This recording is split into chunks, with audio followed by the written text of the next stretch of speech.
Okay, folks, welcome back. Today, we're going to be going deep on something called private blog networks, or PBNs for short. Right. And, when I was doing research for this episode, I was seeing some pretty strong opinions out there. Yeah. Like some people are saying that these PBNs are like the ultimate SEO hack, you know, like a secret weapon. Yeah, for sure. But then others are saying that it's like super risky, Yeah, like playing with fire. absolutely. So we've got a bunch of blog posts here that we're going to be looking at to try to get to the bottom of this whole PBN thing. Okay. And by the end, you'll know exactly what a PBN is, how it works, and you'll be able to decide for yourself if it's something you want to mess with. Cool. All right, so let's start with the basics, right? Hmm. What exactly is a PBN? Okay, so in a nutshell, a PBN is a network of websites that you own and control. And you use these websites to link back to your main website. Okay, so you're creating like this little web of websites all pointing back to your main site. Yeah, exactly. Like a network of, I don't know, secret agents all working to boost your website's, street cred. I love that analogy, the secret agent network. Yeah. So basically, you're trying to make your main website look more popular and authoritative in the eyes of Google, right? Yeah, that's the goal. Okay, but why go through all this trouble? Why not just focus on getting links from, legitimate high authority websites? Why build your own little secret network? Well, control is a big part of it, right? With a PBN, you get to choose exactly which pages on your main website you want to link to. Okay. And you can control the anchor text, too, which is the clickable text in the link. Yeah. And that can be really important for SEO. I see. So it's like with a PBN, you're not just getting any old backlink, you're getting a super targeted, laser focused backlink. Exactly. Okay, so let's say, for example, that I have an e-bike shop, right? Okay. And I want to rank higher for the keyword e-bike tours. Right.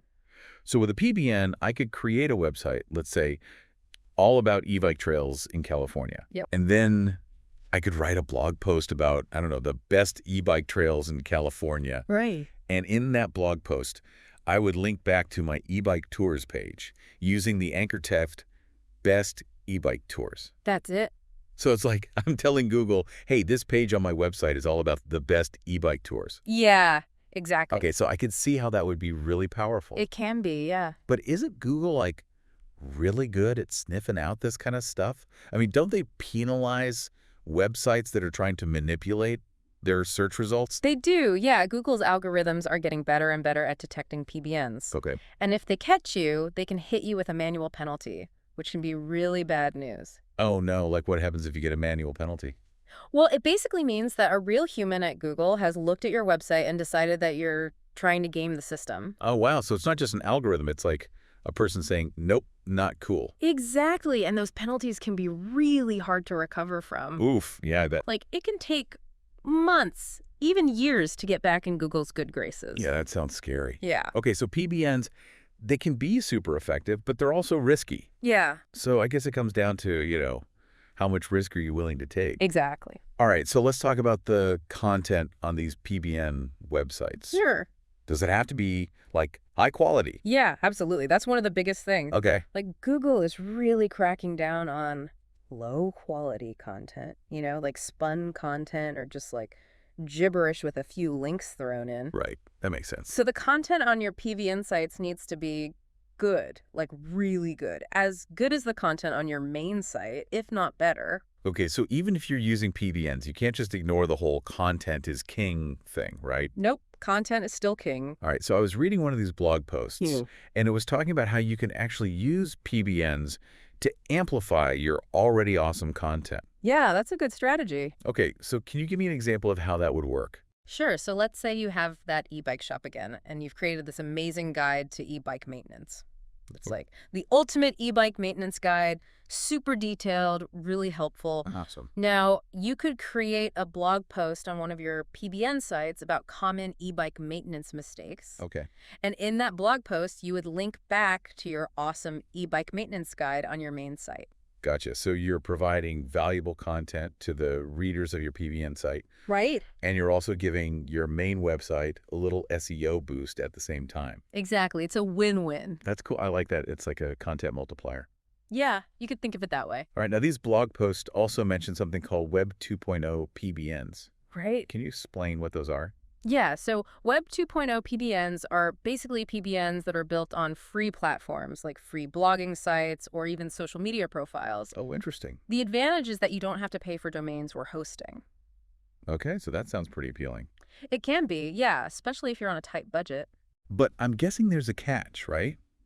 Like, there's got to be some downsides to using Web 2.0 PBNs. Yeah, there are some downsides. Like what?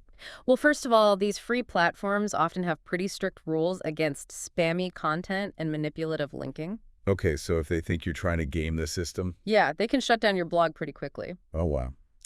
And another downside is that the links from these platforms might not be as powerful as links from standalone websites. I see. So less impact, more risk of getting shut down. Yeah, pretty much. So whether you're using a traditional PBN or a Web 2.0 PBN, it sounds like Google is always on the lookout, trying to catch people red-handed. Oh, yeah, they are. So is there anything you can do to make PBNs safer, less risky? Honestly, not really. Like, Great. the whole point of a PBN is to manipulate search results, and Google's not a fan of that. Right. So no matter how careful you are, there's always a chance that Google will figure out what you're doing and penalize you. Got it. So PBNs are inherently risky. All right, so let's say someone is listening to this and they're like, you know what? I'm going for it. I'm going to build a PBN. Okay. What are the absolute essentials they need to keep in mind? All right, well, first and foremost, the content has to be top-notch. Okay, top-notch content, that's number one. Absolutely. What else? It needs to be relevant to your main website's niche. Got it. And it has to be engaging, like something that people actually want to read. And don't even think about getting away with a 200-word blog post. Oh, so length matters. It does, yeah. Google loves long-form content, like 1,000 words or more. Wow. Okay, so we're talking about serious content here. Yeah, serious content. And it needs to be, what did you call it? EAT? EAT, yeah. That stands for expertise, authority, and trustworthiness. Okay, EAT, ET, got it. So your content needs to demonstrate all three of those things. So this is not just about writing a long blog post and calling it a day? Nope. You got to do your keyword research. Right. Make sure your content is well structured. Optimize it for on-page SEO, the whole 9 yards. So even if you're using PBNs, you still have to do all the regular SEO stuff. Exactly. There are no shortcuts. And you need to keep an eye on what your competitors are doing. Yeah, that's a good idea. See what kind of content they're creating, Right. what's working for them, and then figure out how you can do it even better. Exactly. Okay, so building a PBN, it's a lot of work. It is. It's not just a set it and forget it kind of thing. No, you got to be in it for the long haul. All right, so we've covered a lot of ground here, but I want to circle back to that million-dollar question. Okay. Are PBNs worth the risk? That's the tough one. Yeah. I mean, they can be a powerful tool, but there's always that risk of getting penalized. Right. So it really comes down to your own risk tolerance and your overall SEO strategy. So what's the main takeaway for our listeners today? I'd say before you even think about using PBNs, ask yourself if there's a more sustainable, ethical way to achieve similar results. Like what? Well, could you invest that time and energy into building genuine relationships with other website owners? Okay, yeah, makes sense. Creating amazing content that naturally attracts backlinks. Yeah, Focusing on long-term SEO strategies that will benefit your website for years to come. that's great advice, great food for thought for everyone listening. Yeah, definitely something to think about. All right, well, that's all the time we have for today. Okay? Thanks for tuning in and keep exploring the world of SEO. Absolutely. See ya. Bye. Bye.